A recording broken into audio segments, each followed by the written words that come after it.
Hello and welcome to Talking Automotive with Mark and John. My name is John Sinclair and my co-host Mark Palavestra. Hi John, today we've got Chris Bayman. Chris Bayman is a marketing guru. He spent time with a number of automotive brands in Europe and here in Australia and has an exceptional knowledge on the importance of brand, building a brand, and also repairing a brand. Chris covers a good range of topics about how to build that brand and what you should do if you're having trouble with a damaged brand. If you like what you heard today, subscribe below, follow us on iTunes and Spotify, and visit our website at autocurrents.com. It's a great listen. Let's jump into it.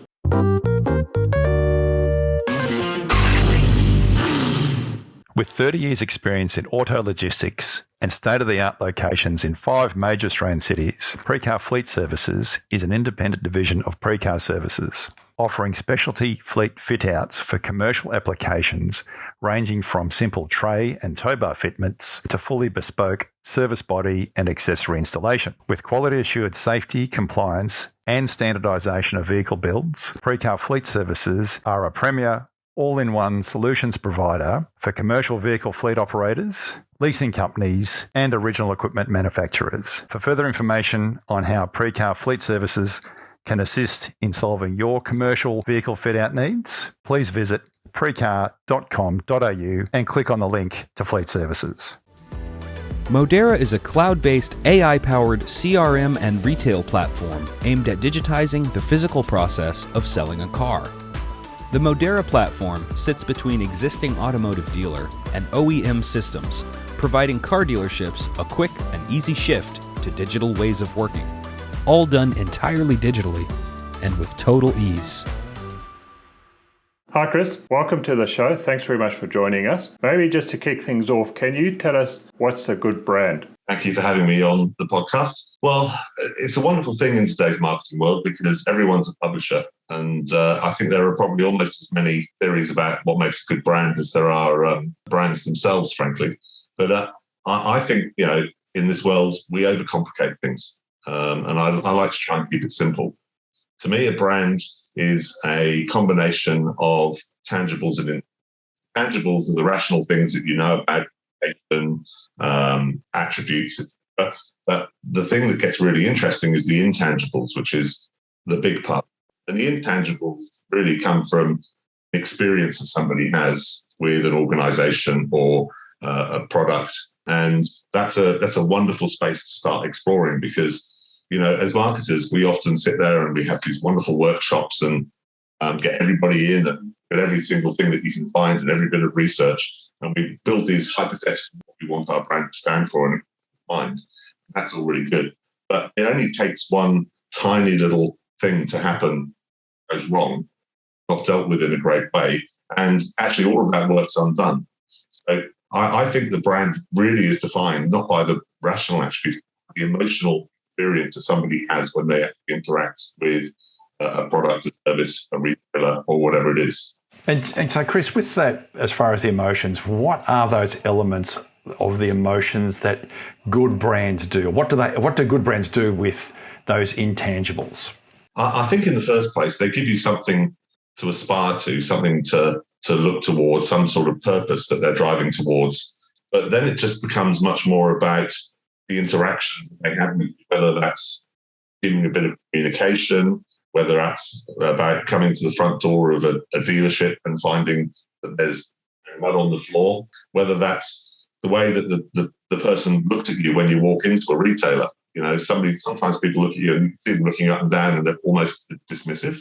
Those are the things that are the negative things. So ideally, you want people to walk in and find a really warm and inviting place with a bunch of people who are welcoming, who talk the right language, make them feel comfortable and at home.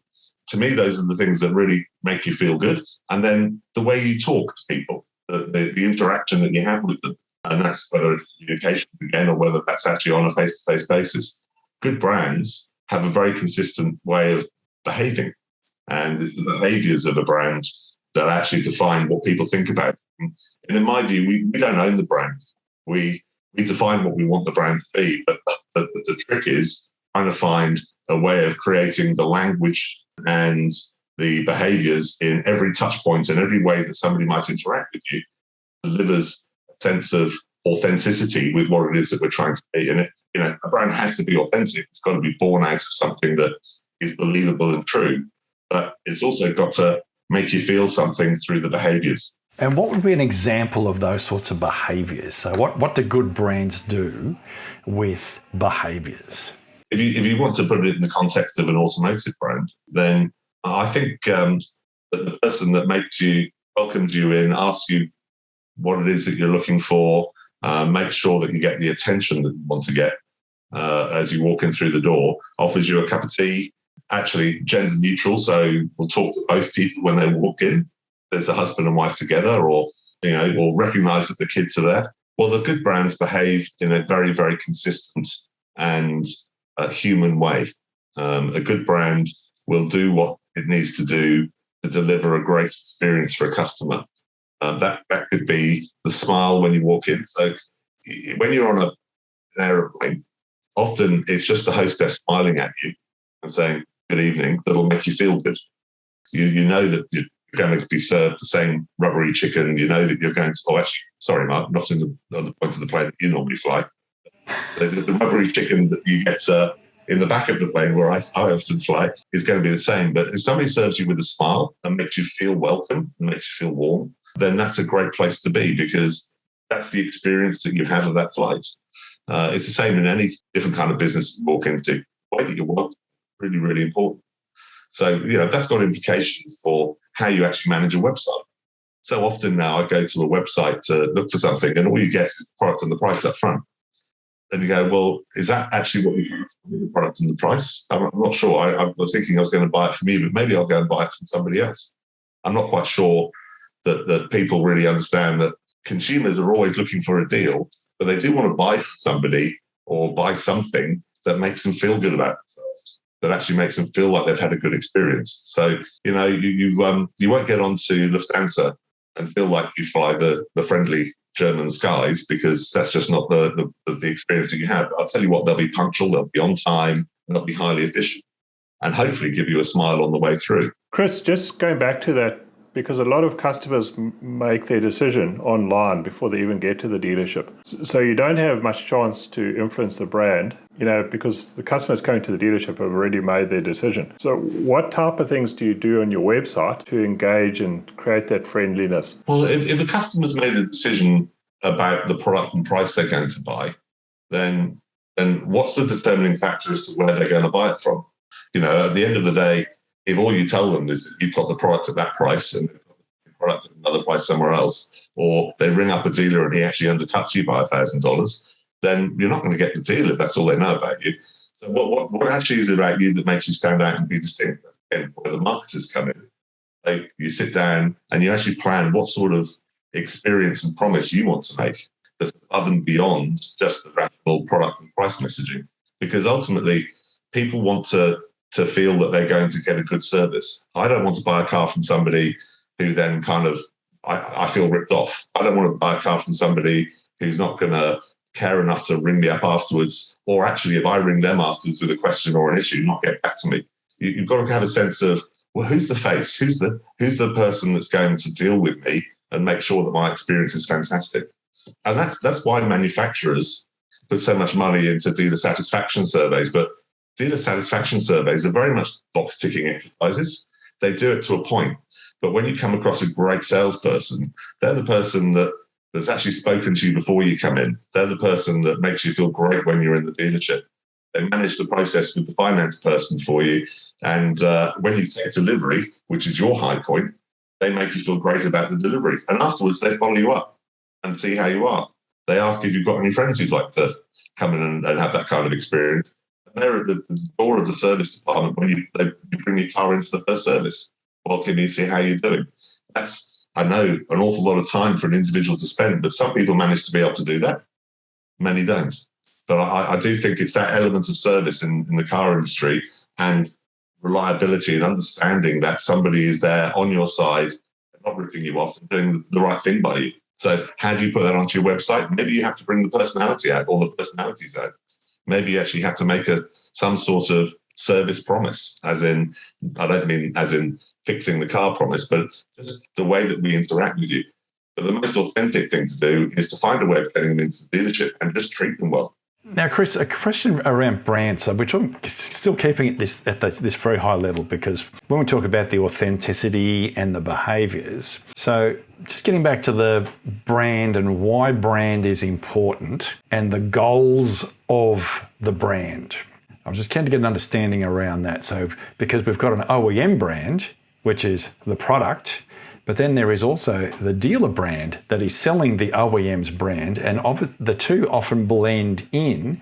However, you just mentioned, how do you differentiate? If you are a distributor of that same vehicle brand, how do you align your individual brand versus another distributor who is selling the same product? How do you differentiate that, and what are the goals that you would want in your brand?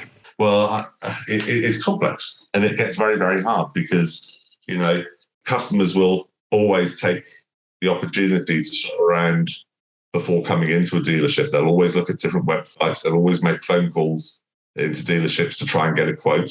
And I'm always impressed by dealers that won't actually give them that quote or that discount online. But I think the distinction for me has to come from, if you think about buy a Toyota or buy a Renault, as a thought that the manufacturers are spending tens of millions of dollars doing. What are dealers doing to say, come and buy it from me? Because what is it about your dealership that actually makes you the best dealership to go and buy it from? And if it is just about price, then that's really sad, isn't it? Because then there's no differentiation between dealers, and we're not making it important enough to people for them to understand that there's a benefit to actually not making price the only determining factor. And I do think when people come into a dealership and have a great experience, they're actually happy to pay a bit more. They'll also take on the extras. The things that are going to make them do that, though, is the experience they have with that dealer. So if you are prepared to invest some money in, well, actually not money, use the channels that you have to provide messaging about how you handle and treat customers differently to get a better outcome and a better experience, then that's great. Probably the best way is to actually make sure that every customer you've ever dealt with raves about you. Because if you can actually make sure that every historic customer says, I went there and they looked after me brilliantly, then the people they've said that to are more likely to come into your dealership. So, Chris, what are the steps you have to take to build the brand? So if you're starting as a dealer, what are the steps you need to do to create that brand? Well, I think the start point for me, because I think culture is such an important thing in any business, and ultimately culture drives what you end up standing for in people's minds anyway. So the first thing is to understand who you are as a person when you're that dealer opening it up.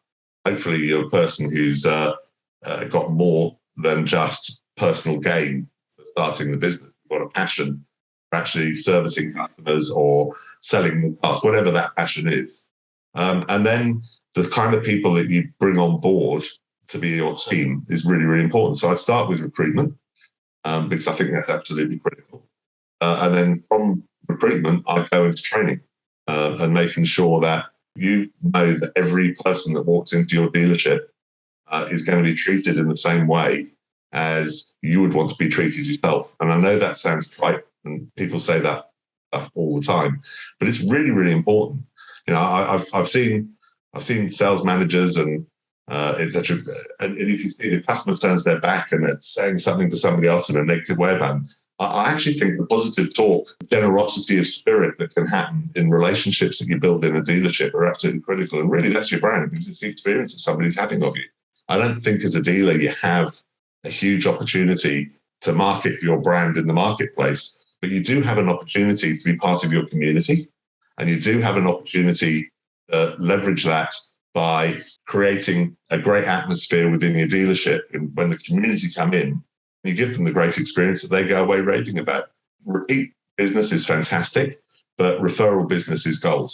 When people talk positively about you, and they'll say they looked after me really well and I got a good deal.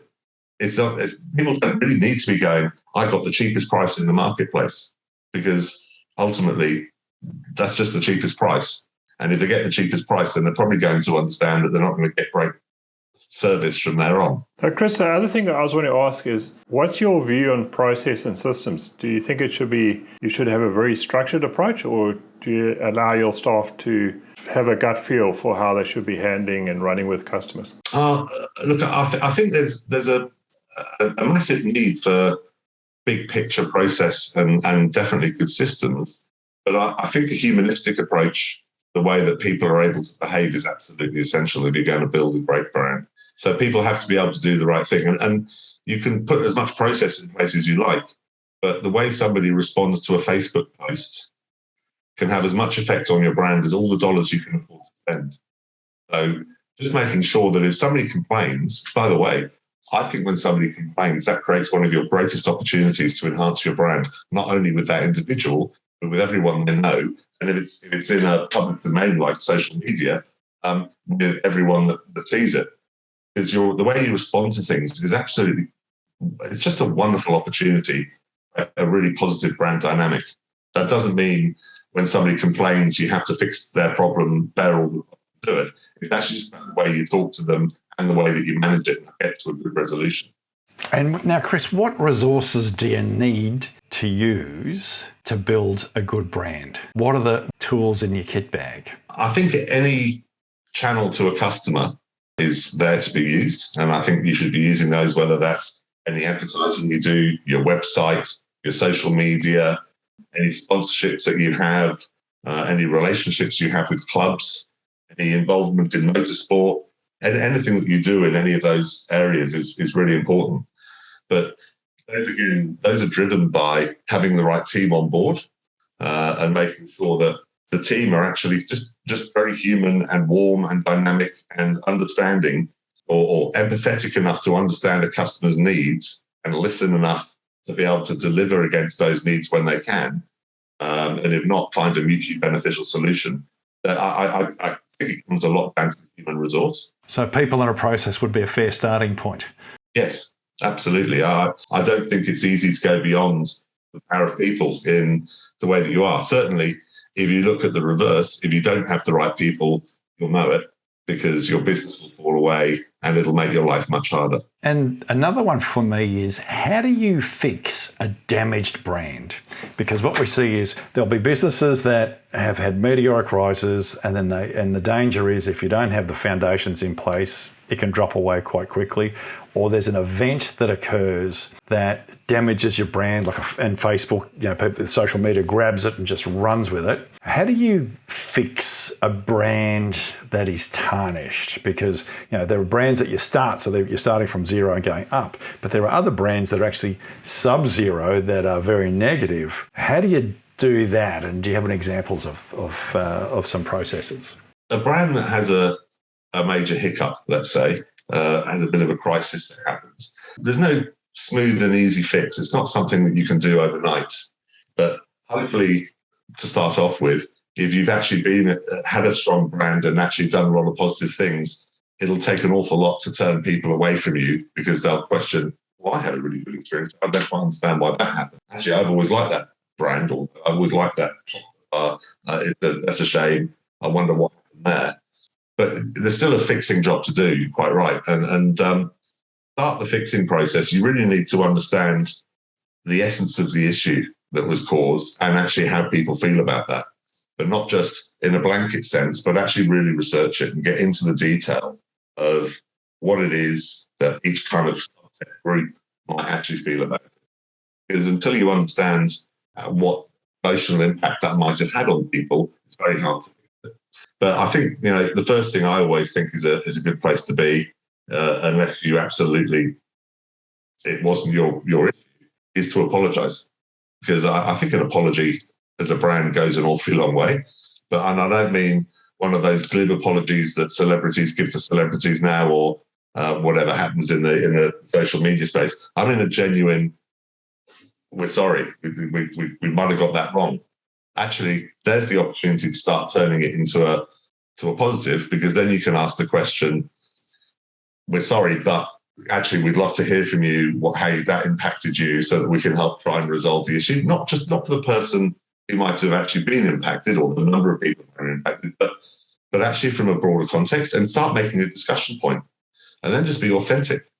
be authentic and honest and open, because building the brand back, trust, the brand should be a trusted thing. So you've got to get back to being trusted. And the best way to do that is to listen and listen and listen and respond, and just work back to where you were, or hopefully beyond it. It's interesting, Chris, just what you're saying there. John and I have been speaking in a number of podcasts about this, and we're actually reading this book, and we recommend this to our listeners, is the Franklin Covey Speed of Trust and the 7 Habits of Highly Effective People. Because if I'm just summarising what you've just covered off, to fix a damaged brand, and even just to establish a brand, it is all about trust. And first you need to, one of the steps in that road to building trust and the speed of trust is first seek to listen and then to be understood, as opposed to just telling people. If you're not listening first, then to understand, no one will understand you. And the other bit is righting the wrongs. So one of the first steps in the speed of trust is to right the wrongs. So if you listen and understand what the wrongs are, just what you said, and also outlining the whole process of, well, I'm now going to listen, and I'm going to apologise, because you can't right the wrongs unless you recognise that they were wrongs. So you right the wrongs, and then you take action, and then you're authentic, which is another part of the 7 habits. So it's amazing what you've just covered off there, fits in so much with these other elements. And brand is very much about trust. It's really fascinating, and I've sat in lots of rooms with lots of brands in lots of different categories, and I can't tell you how many times you're doing a brand workshop and they say, we want to be a trusted brand, we want to be innovative, we want to be... And those are lovely words, and they all sound really, really good when you put them on a chart. But it actually still comes back to the behaviours, as you were just talking about. It comes back to actually listening and responding. We don't own our brands. The brands are owned by the consumers who experience it. And that's increasingly so as the world digitizes. So we have to give them the opportunity to love us. And if they don't love us, then we need to understand why and help them understand that we'll try and be better, because that's the only way we can do it in this world. It's not something you can manufacture on your own. You have to do it in partnership with your customers. Chris, the question for me is around your personal brand. Do you take the same approach as you would for a business, or do you handle that differently? I actually think authenticity is the first point of a personal brand, and doing what you say you're going to do and delivering on it is the second attribute that I would love to try and portray, which means that you can be trusted. And then, yes, I spend a lot of time listening, because listening is the key to everything. It's a funny thing when your kids go to school and you start listening to the way that they're learning. So much of the learning now is actually trying to drive more curiosity, which has been a trait that I know schools historically have been accused of closing off. But that curiosity and wanting to listen and understand and know stuff is an attribute that I would take into a personal brand, because it's much more interesting if you listen.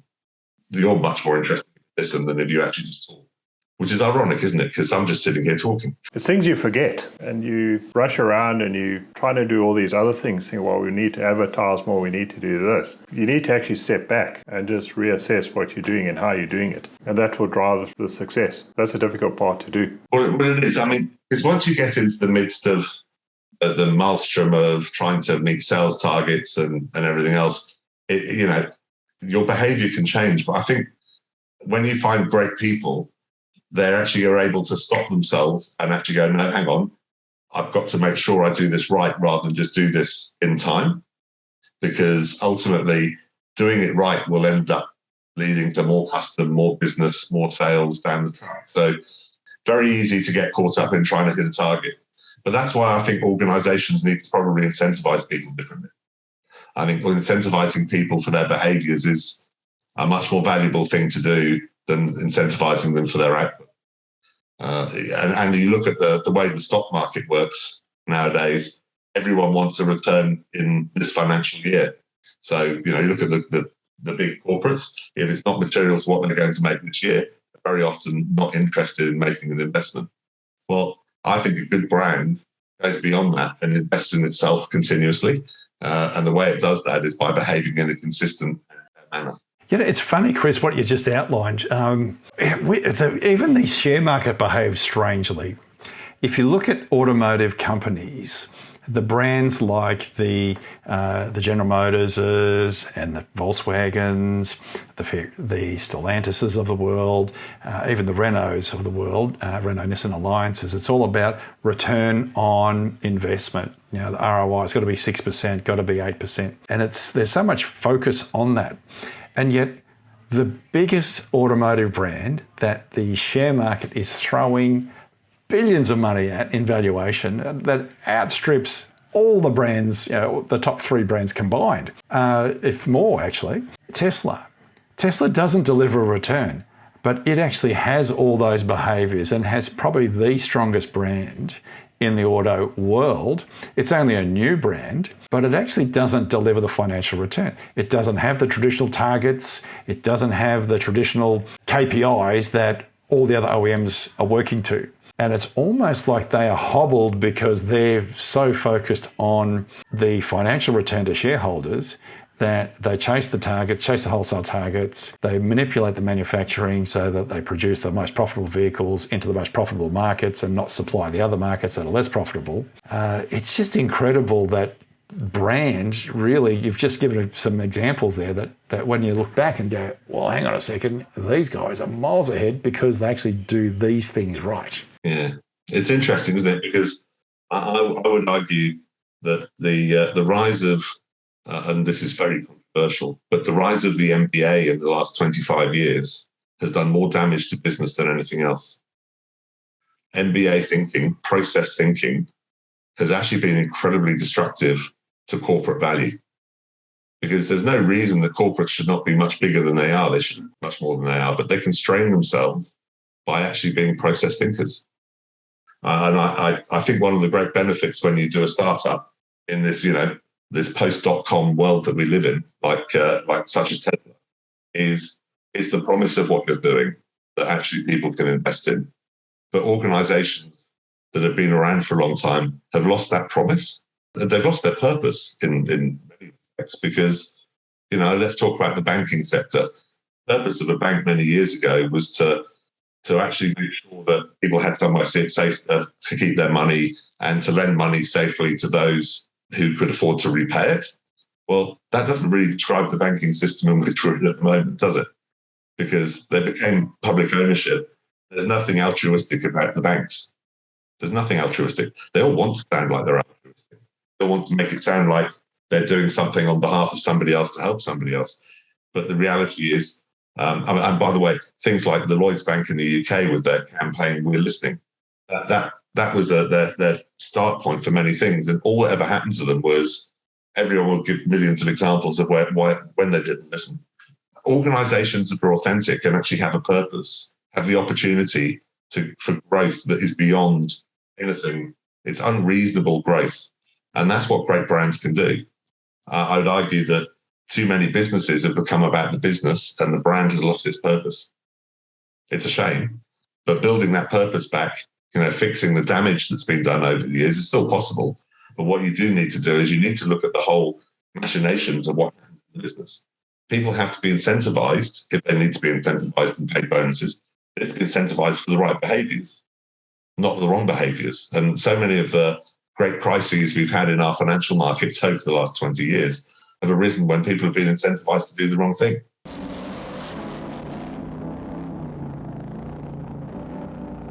John, this has been a fantastic discussion on brand. And, Tris, thank you for coming on the show, because what you highlight, and there's a few words I will use that I think really hit the mark when it comes to what you've just covered. And the opening comment you made was that you're a simplifier, and that brands actually are simple, but we often overcomplicate them. And you've given some fantastic examples of brands have to be emotional, and it's the intangibles that really flow from that.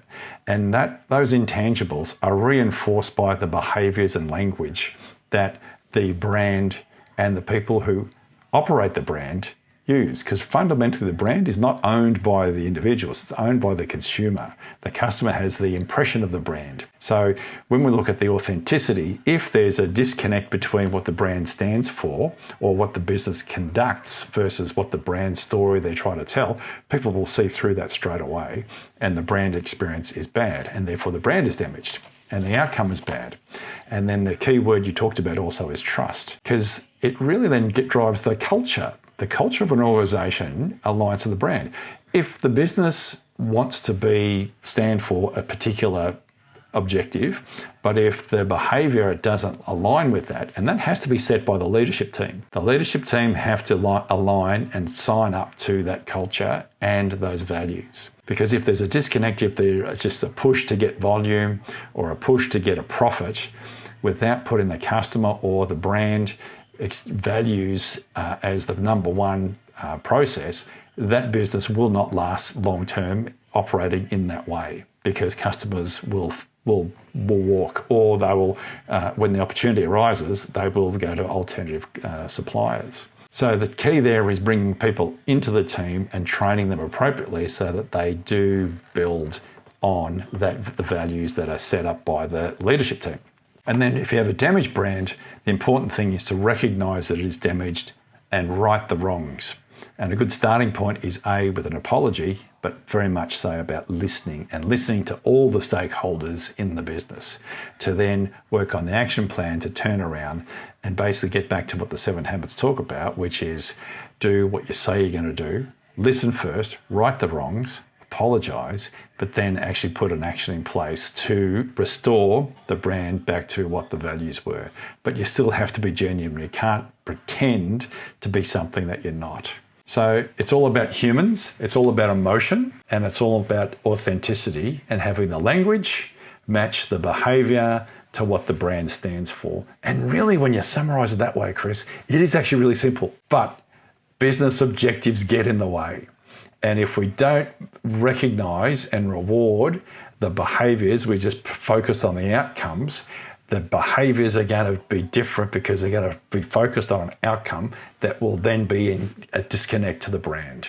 And then you'll have a compromised business that won't be optimised. And the best example that you used was Tesla, a business that has the true belief about electrification, a true carbon footprint, and also an exciting product to drive. And by the way, this is how much they are, as opposed to here's a car, this is the price, we make them, you must buy them. Now, there's not enough cars for anyone to buy right now, so everyone's accepting that. But when the supply comes back again, where do we know where the demand's going to be? So very important to really just nurture the brand, whether it be the automotive brand or the business that you're in's brand, and even your personal brand as an individual, that you need to be true, authentic, be passionate about what you do. A bit like us, we love what we do. We love giving back to the industry that we love so much, which is why we do these podcasts, and brand is so important in that. Thank you, Chris. That's a pleasure. Mark, I'd like to just remind you of a time when we worked together at an OEM, and I know you'd agree with this.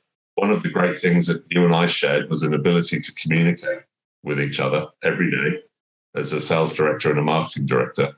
And we talked to each other, we listened to each other, we got to better places because of that discussion and that openness. So that thing of trust that we talked about actually isn't just about doing the right thing by customers. It's actually about the way that you interact internally in an organization. You have to trust each other. You have to be open, because if you do that, then in the long term, you'll get a much better outcome and a ability for the business. It actually raises a good point, because it begs the question, are we focusing on the right metrics? Thank you for listening. Hopefully you got as much out of today's discussion about brand with Chris Bayman as John and I did. There's a lot of elements to what is really a simple subject, but if you get it wrong, it can go wrong very badly. But if you get it right, it has some significant rewards. If you like what you heard, subscribe below, ring the bell so you get updates as to when we release new podcasts. You can follow us on LinkedIn, Spotify and iTunes, and also visit our website at autocurrents.com. Well, thanks very much for listening. We'll speak to you again next week.